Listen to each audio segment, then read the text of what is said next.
How often do you think about your physical well-being, your weight, your appearance, dark circles under your eyes, and general health? Most probably, your answer is every day. Now, compare that with the frequency of you thinking about your mental well-being. Is it the same, like every day? And if not, why not? It's easy to overlook mental well-being as a priority. We often race through life without stopping to consider our mental well-being, which is our emotional, psychological, and social well-being, and how that impacts on every aspect of our life, including our confidence, our relationships, our productivity, our physical health, and ultimately our sense of fulfillment. There are so many myths and misconceptions around the topic of mental well-being that also stigmatize the concept. Often we worry that if we talk about mental well-being, others might consider we have a mental illness. Now, this is a myth. Mental well-being is about bringing balance into every aspect of life. Let's try and understand this.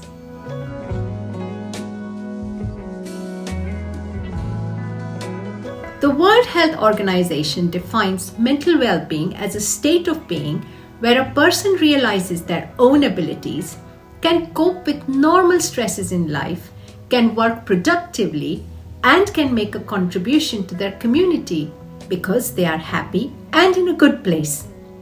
It relates to how we understand our inner and our outer worlds and experiences, our relationship with ourselves and others, our level of acceptance, gratitude, and above all, resilience in the face of knocks. Mental health relates to mental well-being and, on the other hand, mental illness. It is about our biology, thoughts, emotions, and behaviors.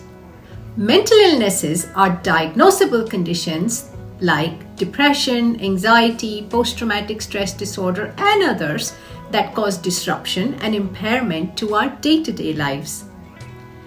We all can take charge of our mental well-being and health, but often we need help from professionals for mental illnesses. The best way to understand mental health is using the biological, psychological, social, cultural model. Now, these factors interact to keep our mental well-being. For example, the biological factors could be our genetic makeup, hormones, immune system, neurochemicals in the brain and body, and how they function.